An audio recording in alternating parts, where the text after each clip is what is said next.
Pterodactyl here, and I've been running into a problem that I've been seeing a lot within the past year or so, and that's not being able to get parts. Simple, basic parts. So today, we had to tear down this transmission and found out that this bearing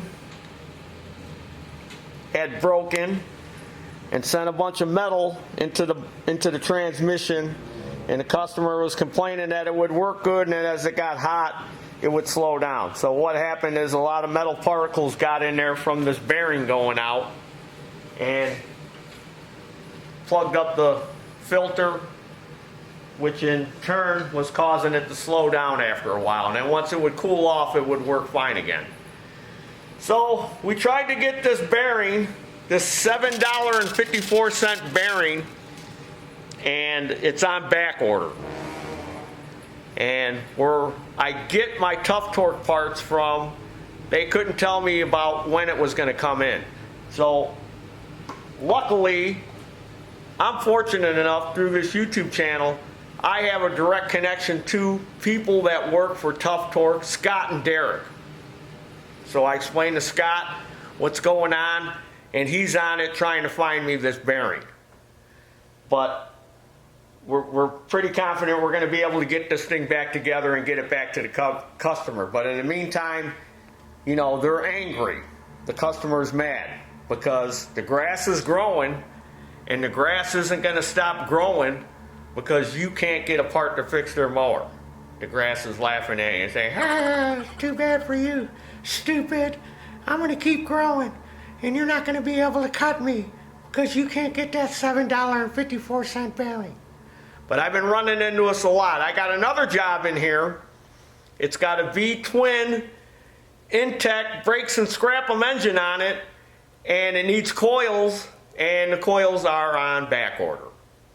Seeing this a lot. So then that's forcing me to go onto the inner screen, and I've been buying more and more parts off of Fleabay. Because on Fleabay, if you're selling something, you got to actually have it. You know, instead of calling up and saying, "Okay, well, you don't have this part, when can you get it?" But we've been running into that a lot lately. And another thing I've been running into a lot with parts is cost, too. We got another job coming in here that's only about a year old, but the guys are using it commercially. It's a residential mower, and they're using it commercially, and it's got an oil leak on one of the transmission transaxles. It's a zero turn. And he took it back to the dealer where they bought it from, and they said, "Well, it's only got a 90-day warranty because you're using it commercially, so you're going to have to pay to get it fixed."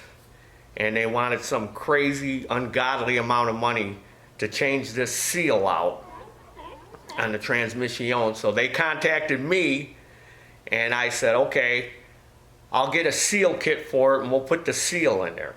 Well, when I went to get the seal kit from my distributor, where I get my hydrogear parts from, by the time I paid the shipping and everything, it was actually cheaper, because I get a discount because I'm signed up as a dealer. It was actually cheaper for me to buy that seal kit with free shipping off of Fleabay from another guy who's also getting it from the same place I'm getting it from. So I don't understand how that works. That's crazy. But I've been running into this a lot lately, and it's eating up a bunch of time. And in this business, time is money. You want to get the jobs in, you want to get them out. You don't want these angry customers, which we're getting a lot of lately, over parts we can't get. Here's another scenario. I needed a steering shaft for a Husqvarna tractor. And they changed the design, they made it in a kit, so now you can change the gear on the bottom. Before, the gear was all part of the shaft. Went to order the shaft, back order. The customer said, "Okay, go ahead and order it." I said, "I have no idea when this is coming in." I go, "It could be a week, it could be a month." He said, "That's fine, we got time." This was over the winter time. Well, guess what? About 6-7 months later, I finally got it. He wasn't happy. He even went online and tried to buy it, and he couldn't even find it anywhere because nobody had it. Finally, it came in, but he was mad. He wasn't a happy camper. None of these people are. And you know what? Me, being the last person in this food chain, has got to deal with all this. You know, the manufacturer don't have to deal with this. You know, they removed themselves. The sales guys and all that, they're all removed from that. We're the last one. We're the one at the end of the chain that's got to take the abuse from the customer. And it's not our fault. You try to explain that to them. And then sometimes the arguments get pretty heated. And I've gotten mad, and actually, you know, me and customers have gone head to head because I have to explain to them. I didn't design the thing. I didn't manufacture the thing. I don't supply the parts for the thing. I'm just here trying to fix it. So don't be getting mad at me. And then once I throw that in their face, then they kind of back off. Oh, okay, all right, well, yeah, okay. You know, once you explain it to them. But they want to vent to somebody, and that somebody is usually me or my guys. So this is what we're running into a lot of. Or parts you can't even get at all. Perfectly good machine, can't get the part for it. Another scenario, another one of these Honda 3-cylinder diesel engines on a big 12D generator. You know, it's 20-some-year-old generator, but the guy was able to get new rings for it. He was able to get a new head gasket for it, put it together, had the timing off, cranked it over, bent 2 of the rocker arms. Looked them up, oh, they're only like $28. No longer available. Went through all this work, putting this thing, tearing it apart, putting it all together. This had nothing to do with me. We didn't do the repair. He was just telling me how mad he was that he went through all this time and trouble and stuff, and 2 crummy little $28 parts he couldn't get anymore. Got this perfectly good 12K generator sitting there with 2 broken parts that he's sitting there trying to find, wasting all this time over here. Got me on the internet for over an hour looking, trying to find parts, calling places, checking things out, wasting my time. You know, I'm not getting paid for this. I'm just trying to help the guy out. And this is the crap that we're seeing all the time, more and more. Now, I don't know if any of you grass rats or any of you grass rat dealers out there are running into the same problem, but that's what I'm running into. I've been seeing a lot of this lately. And it just seems like it's getting worse and worse, and people are getting madder and madder. And there's your parts dinner, or no parts, or I don't know if you want to eat parts for dinner, but those are parts. Maybe you can make dinner out of them. Maybe you make dinner out of the junk parts. But that's what I'm running into. So this is the Simple City tractor that Tough Torque transmission is in. It's a nice tractor. It's been well taken care of. It's just a shame that we're waiting on that bearing.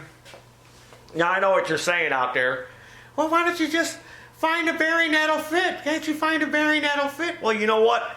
I don't want to take a chance on buying some cheap bearing that was made overseas, going through all this work on this transmission, and then putting this cheap bearing in there that may not last, and then having that come back. Because this is another thing. Comebacks aren't greenbacks. That's a saying that I always say. When you try to rush a job out and get it out, and it comes back, you're not making any money on it because now you're fixing it again for free. I would rather have the OEM bearing that goes in there. I'm not going to risk all this work and time on buying some other bearing that's, you know, might work or is of lower grade. You know what I mean? I don't want to buy some cheap bearing just to throw it in there to get this job out and then have this thing come back a year later, tear it apart again, and then find, oh, that cheap bearing didn't work. So I want to get the right bearing for it. So that's why I'm not going to try to hunt down just some other cheap bearing. And again, that's going to take time, hunting around for a bearing. And then have to find it, and then I get it, and what if it's, you know, doesn't fit or doesn't work or it's slightly different. So if you like my videos or you like this video, hit that subscribe button wherever it is. It's somewhere on here. Hit that subscribe button. Subscribe to this YouTube channel. Taryl Fixes All. I'm Taryl. And like I always say, there's your dinner. No dinner on this one. Not for me. That dinner's spoiled. Rotten dinner.